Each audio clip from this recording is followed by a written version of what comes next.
éviter les recoupements, etc. Ce qui n'a pas été fait.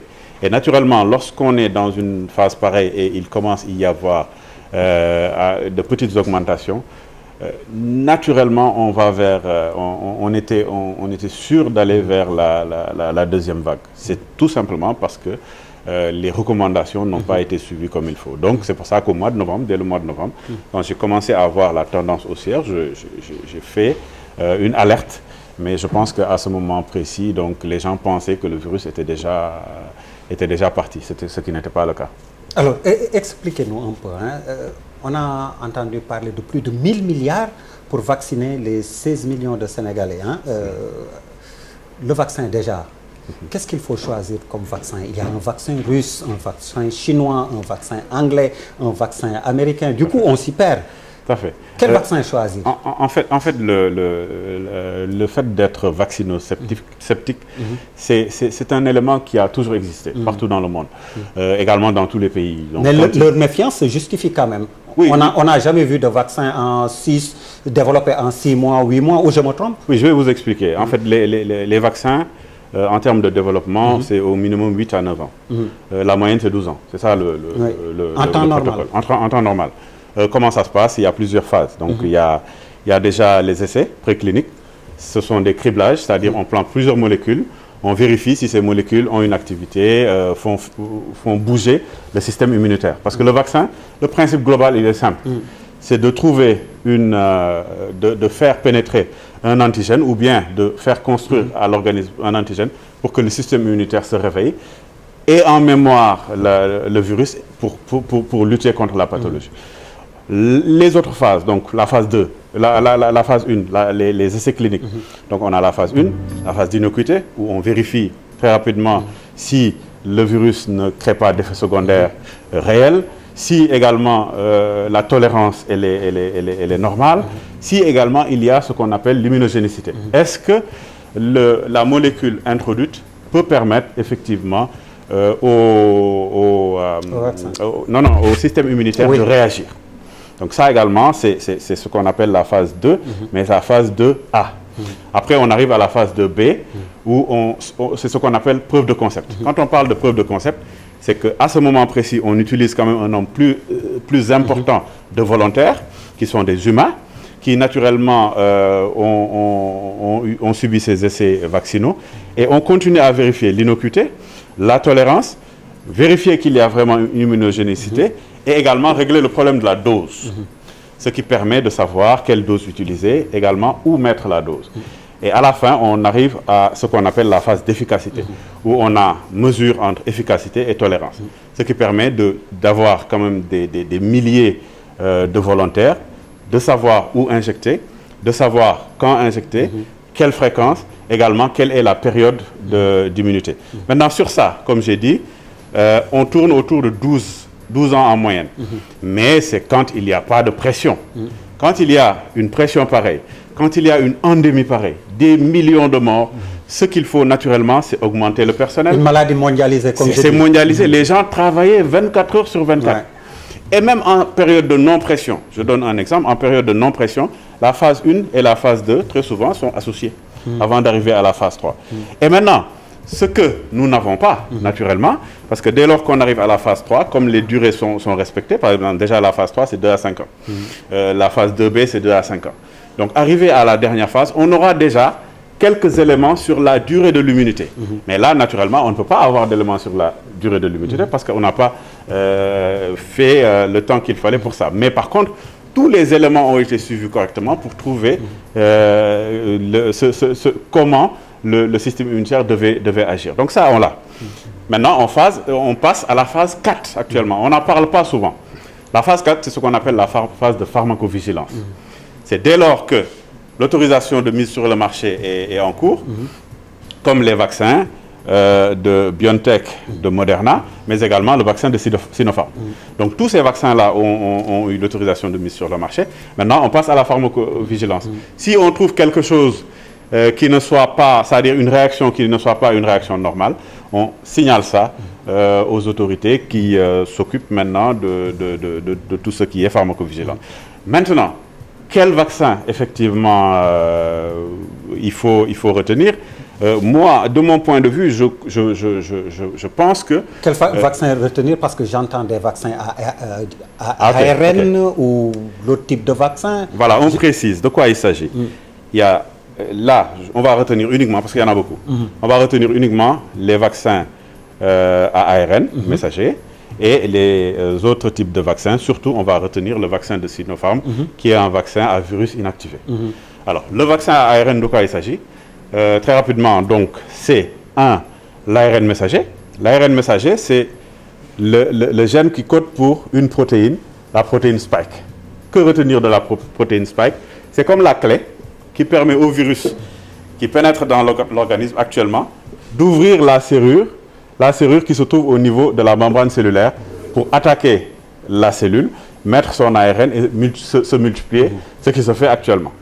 Maintenant, comment faire pour que l'organisme puisse naturellement reconnaître cette protéine spike, de sorte que dès lors que cette protéine spike arrive, le système immunitaire puisse attaquer le virus sans aucun problème. Comment on fait avec l'ARN messager? Au lieu de prendre l'antigène et de l'intégrer directement au niveau du corps, on prend l'ARN messager, on le couvre de ce qu'on appelle les nanoparticules. Ça se fait au niveau du génie génétique. Les nanoparticules, c'est comme des particules lipidiques. C'est pour ça d'ailleurs qu'on le conserve à moins 70, moins 40 degrés. Ces nanoparticules vont directement vers ce qu'on appelle les cellules présentatrices d'antigènes. C'est des cellules, je prends le terme simple, qui vont manger, les nanoparticules, ouvrir les nanoparticules. Et l'ARN messager ne va pas au niveau du noyau, surtout pour les sceptiques qui pensent qu'ils vont aller au niveau de l'ADN. Il reste au niveau du cytoplasme et l'ARN est lu. Ce sont quelles cellules? C'est les monocytes, c'est les cellules dendritiques, c'est les lymphocytes B, etc. J'en parle parce que je parle également aux scientifiques, donc c'est tout à fait normal. Mais justement, pour ceux qui nous regardent aussi et qui sont un peu adeptes des théories du complot, les nanoparticules, est-ce que c'est pas pour ça qu'ils pensent que, bon voilà, ce sont des, comment est-ce qu'on appelle ça, des petits fichiers ou non, oui, c'est pas ça du tout. Les nanoparticules... des mini-puces, voilà. Faut savoir que les nanoparticules, nous, autant même quand on était en 4e, 5e année en génie génétique, il y avait déjà des projections pour travailler sur les nanoparticules. Pourquoi? Parce que l'ARN est fragile. Donc le passage de l'injection au niveau de la partie musculaire de l'ARN pour arriver au niveau des cellules présentatrices d'antigènes, c'était très compliqué. Il a fallu les recouvrir par des nanoparticules pour cibler et pour que ces nanoparticules puissent les protéger jusqu'au niveau du cytoplasme. Et arrivé au niveau du cytoplasme, donc on a l'ouverture et l'ARN messager est lu par ce qu'on appelle les ribosomes.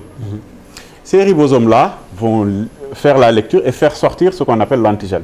L'antigène, c'est la protéine spike dont je parlais tout à l'heure. Donc, de manière triviale, ce ne sont pas des mini-puces qu'on a implantées à des... Rien à voir. Voilà, c'est clair. D'ailleurs, on les ouvre et on les élimine. Exactement. Après, maintenant, les cellules présentent l'antigène au système immunitaire qui va se préparer maintenant à lutter contre le virus. Maintenant, le virus chinois, enfin le vaccin chinois, avec le virus inactivé. C'est différent. Alors, de quoi il s'agit? On prend l'antigène. On prend le virus qu'on inactive. Comment inactiver? Parce que le virus, pourquoi il continue à se répliquer? Il est toujours actif dehors. Quand le virus, par la salive, touche aujourd'hui ce verre-là, il va rester vivant pendant 48 heures. Il ne va pas se répliquer dehors. Mais quand quelqu'un va le mettre au niveau de son corps, il va commencer sa réplication. Les Chinois, qu'est-ce qu'ils font?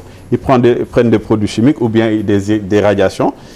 Ils attaquent, ils mettent ces radiations sur le virus. Le virus ne peut plus se répliquer à l'intérieur de l'humain. Quand il arrive maintenant au niveau du corps humain, ce virus ne va pas au niveau des cellules présentatrices d'antigènes, mais vont aller directement au niveau du système immunitaire, les lymphocytes TD4, TD8, et ces lymphocytes vont les reconnaître. Quand le virus va arriver, quand l'infection va arriver, ils vont régler ce problème. Donc, les pourcentages d'immunité, 94% pour le vaccin Pfizer-BioNTech, de la même chose pour Moderna et 79% pour Sinopharm. Alors pour c'est vraiment très élevé. Oui, pour vous, quel vaccin choisir pour le Sénégal si on avait à choisir aujourd'hui? Vous savez, aujourd'hui, ce que je Déjà, sais... on entend parler de 200 000 doses pour commander pour Sinopharm, à Sinopharm. Vous savez, ce que je sais, c'est qu'aujourd'hui, le Sénégal fait partie des 170 pays qui sont dans l'initiative COVAX. Oui. Eux, ils ont choisi PB Covid ou mode Covid. Mode Covid-19, PB Covid-19. C'est Pfizer et BioNTech et Moderna. Mais le Sénégal ne s'est pas limité à ça. Ouais, okay. Parce qu'ils sont sur cette procédure. Le Sénégal a dit également, pour mes populations, je vais naturellement travailler à avoir également d'autres alternatives. Parler également à la partie chinoise pour dire que on peut également acquérir, parce qu'on a une souveraineté vaccinale, avec vraiment notre corps médical qui travaille sur ça et qui fait effectivement les propositions. Donc sur cette base-là, on a donc ces deux choix qui sont à la disposition du Sénégal. Même si les deux taux de protection ne sont pas les mêmes, d'immunité, oui. Vous parlez de 94, 79, vous, aujourd'hui, vous aurez choisi quoi? Non, vous savez, en termes de choix, de mon point de vue, en termes d'immunité, quand on arrive déjà à 75% d'immunité, les deux sont bons. Maintenant, c'est des protocoles. Hein. Le protocole, par exemple, protocole de décongélation du vaccin ARN est plus compliqué que celui du vaccin de Sinopharm. C'est quelques éléments très simples. Il n'y a pas beaucoup de différence réellement. Je sais que par exemple, quand on utilise un vaccin inactivé, on y ajoute des adjuvants. Oui. Donc, pour également augmenter l'immunité, parce que c'est des vaccins qui ne sont pas dans le corps, alors que produits par le corps, alors que le vaccin ARN est produit en fait par le corps. Donc, effectivement, il est en soi entre guillemets plus naturel. Donc, c'est deux choix. Il y a des avantages et des inconvénients, quel que soit le type de vaccin, mais les deux sont bons. Alors, maintenant, en termes de pharmacovigilance, je signale aujourd'hui que personne ne peut dire qu'il n'y aura pas tel ou tel effet secondaire. Parce que la pharmacovigilance, c'est la période où on injecte et on suit. C'est ça le grand problème. Comment arbitrer on ne connaît pas encore les effets secondaires. Ablaye, les médicaments. Nous, dans l'industrie pharmaceutique, il y a des milliers et des milliers de molécules. Parmi ces molécules, naturellement, de temps en temps, on peut trouver des effets secondaires, quel que soit le médicament. Ouais. Les vaccins qui ont été là depuis la nuit des temps, c'est la même chose. Donc, la discussion, c'est quoi? Est-ce qu'aujourd'hui, par exemple, les personnes du troisième âge, qui sont très exposées, les morts qu'on retrouve, les comorbidités, mais également ceux qui ont été en contact avec le virus et qui ont aujourd'hui des séquelles, est-ce que aujourd'hui, ces gens-là, en majeure partie, par exemple, qui ont des comorbidités, est-ce qu'on doit les laisser comme ça ou bien est-ce qu'on doit les protéger? C'est ça la question. Et je signale aussi que la vaccination, elle est volontaire. Hein. C'est-à-dire, personne ne peut imposer à quelqu'un une vaccination. Nous, ce qu'on peut faire, c'est donner les informations, parce que tout simplement, nous avons les informations issues de l'industrie pharmaceutique. C'est tout ce qu'on peut faire. Donc, le reste, c'est à charge à chacun de mesurer naturellement si oui ou non voilà, la vaccination est opportune ou pas. Justement, cette deuxième vague fait beaucoup de morts, beaucoup plus en tout cas que la première vague, beaucoup plus de cas également. Ça aussi, qu'est-ce qui pourrait l'expliquer? Le virus est-il plus virulent avec les mutations dont on parle, la souche sud-africaine, la souche anglaise? Ça a un impact? Vous savez, il faut être très prudent avec les mutations. Quand on parle de virus à ADN, le virus à ADN a ce qu'on appelle l'enzyme qui est appelée l'ADN polymérase. L'ADN polymérase permet, lorsqu'on a une réplication, de répliquer l'ADN de la même manière. L'ARN n'a pas d'ADN polymérase. Le virus à ARN n'a pas d'ADN polymérase. Donc, n'a pas cette capacité à se multiplier de la même manière. Donc, quand le virus se multiplie, il change en permanence. Cette mutation ne veut pas dire qu'il change en mal ou en bien. D'ailleurs, SARS-CoV et le SRAS ont disparu parce qu'il y a eu des mutations Et à un moment donné, ces mutations à l'extérieur ont fait que le virus ne pouvait plus se répliquer à l'intérieur du corps humain. Donc, ce n'est pas ça le problème, en réalité. Le problème qui se pose au Sénégal, c'est qu'aujourd'hui, il y a plus de cas, premièrement. Mais deuxièmement, et ça, j'appelle vraiment les Sénégalaises et les Sénégalais et les populations à aller vers les structures de santé. Le Sénégal a réussi à avoir des districts partout dans le monde où on a une gestion directe Covid. Mais quand on a des symptômes, quel que soit le symptôme, anosmie, agueusie, on ne sent plus rien, quand on mange, il n'y a plus de goût, il n'y a plus d'odorat, on a, je sais pas moi, on tousse, on a une grippe entre guillemets, etc. Quand on a ces symptômes, il faut aller directement vers le district.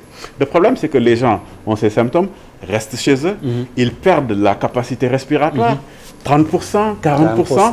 Mais au bout d'une semaine, ils arrivent au niveau chez le médecin, il n'y a plus rien à faire. Il y a juste l'oxygène. Voilà, on est obligé chaque minute de mettre 10 litres, 15 litres.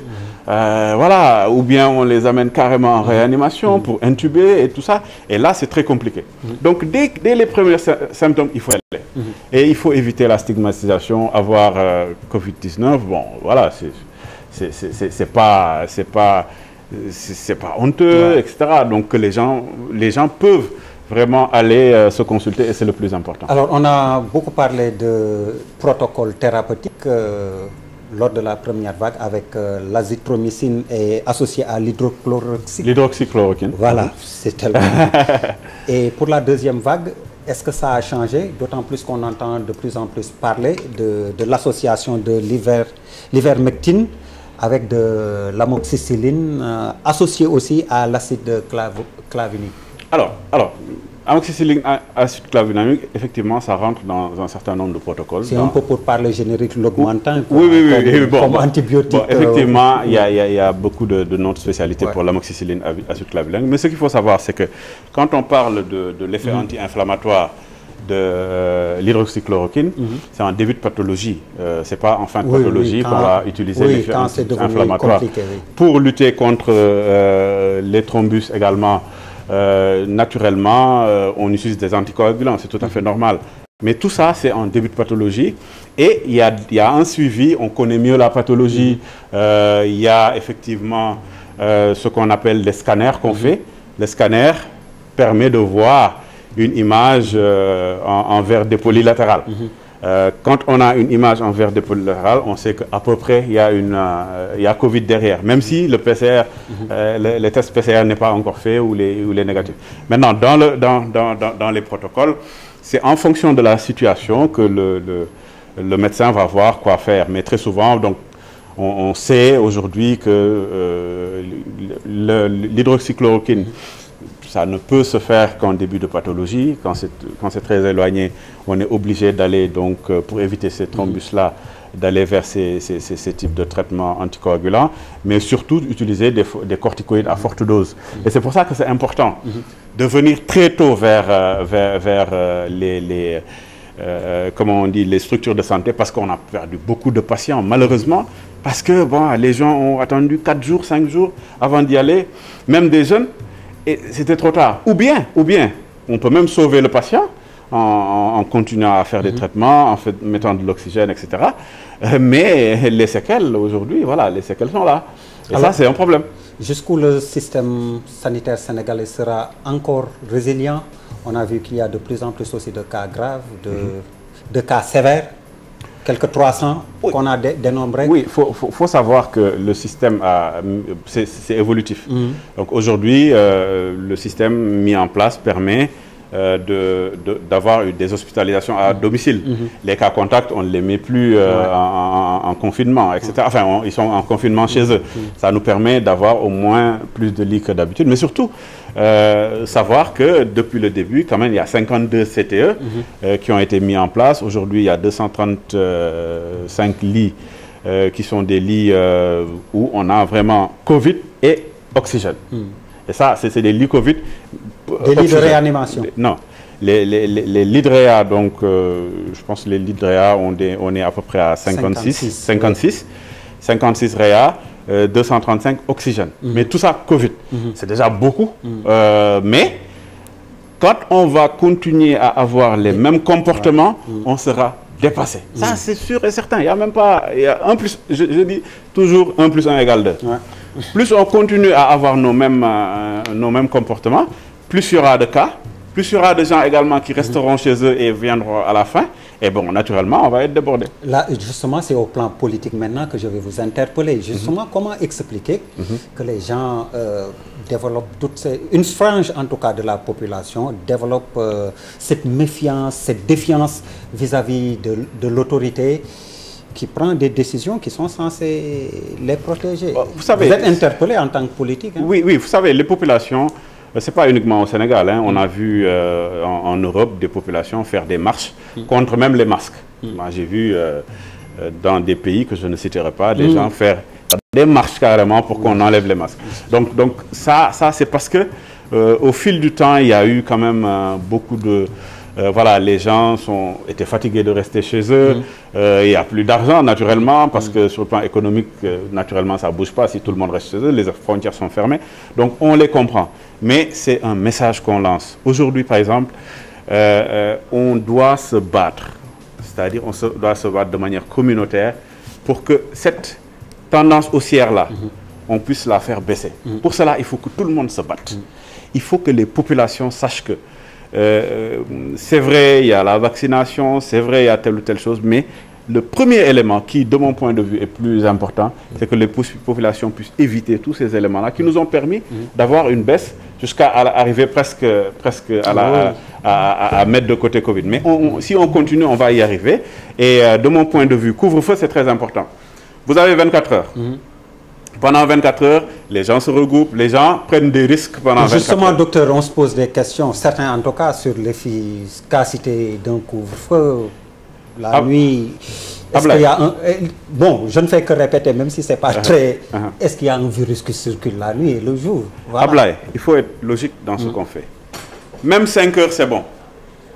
Pour le corps médical, même 5 heures, c'est bon. C'est-à-dire que sur les 24 heures, il y a 5 heures en moins ou au moins... 5 heures à quel moment de la journée? Oui, j'ai dit, il faut savoir qu'il y a des gens qui s'infectent pendant la journée, il y a des gens qui s'infectent la nuit, des gens qui s'infectent l'après-midi, etc. Ce qui est important dans le couvre-feu, c'est quoi? On a d'abord de 21h à 5h du matin, les activités sont arrêtées. Les gens ne se regroupent plus. Donc toute cette période-là, au moins, ça soulage le corps médical. Et au-delà de ça, quand on dit couvre-feu 21h, vous savez que les administrations arrêtent à 16h. Ceux qui avaient prévu des activités... au même moment, voilà. On se rue aussi au même moment dans les transports en commun, dans les lieux où on peut prendre... Oui, mais dans tous les cas, les gens prenaient des transports en commun, prenaient leur voiture, etc. pour rentrer chez eux. Le plus important, c'est qu'à partir de 16h déjà, au moins, les gens ne sont plus dans des activités de regroupement, aller au resto, aller à des mariages, etc. Donc tout ça, c'est de côté. Donc quasiment, on a de 16h à 5h du matin, au moins on a un soulagement qui va entraîner une baisse. Ça, c'est comme je dis encore une fois, c'est 1 + 1 = 2. Et je pense que c'est assez positif, mais il faut continuer à ce qu'on ait cette acceptation de la population par rapport à cette situation. Alors, vous avez parlé tout à l'heure d'argent et d'économie, très rapidement. Est-ce que le remède ne va pas être pire que le mal au plan économique, justement? Et vous êtes bien placé pour nous en parler. Vous êtes le DG de l'ACPEX. Comment ça se passe pour les exportations? Alors, pour les exportations, ce qu'il faut savoir, c'est 2 choses. D'abord, il y a eu la période de résilience. La période de résilience, il y a eu la fermeture des frontières. Naturellement, nous, on a travaillé avec les entreprises sur ceux qui avaient déjà des contrats et qui devaient mettre en œuvre ces contrats-là, parce que le fret continuait, mais également les expéditions par bateau continuaient. Mais naturellement, on a eu des baisses. Parce que l'année dernière, on a eu des recettes de 1985 milliards. On avait plus 18,9% de croissance. C'est vrai qu'aujourd'hui, on ne pense pas du tout arriver à ces pourcentages-là. Peut-être qu'on aura autour de 5-6% de croissance au lieu de 19,8%. Donc, naturellement, ça touche les exportations. Heureusement, l'État du Sénégal a pu appuyer sur le plan de résilience économique et sociale. Les entreprises, avec bien entendu le plan, qui a permis à des entreprises qui avaient un chiffre d'affaires supérieur à 100 millions par an, d'avoir l'appui de 200 milliards venant du fonds GIP, 70 milliards de dépôts, et les 200 milliards par les banques privées. Alors, docteur, oui, on va se quitter. Une question fermée. Êtes-vous prêt à vous faire vacciner, oui ou non? Sans problème. Non seulement moi, et je pense que la majeure partie du corps médical, et les parents et amis qui nous écouteront. Maintenant, parce que c'est la seule solution, Ablaye, on n'a pas d'autre solution. Aujourd'hui, on aura une période où les gens seront réticents, mais à un moment donné, les gens comprendront qu'on n'a pas d'autre choix. Alors, n'oubliez pas de me faire signe, on ira ensemble. Ah ben voilà, parfait. Merci au docteur Malick Diop, merci, bonsoir.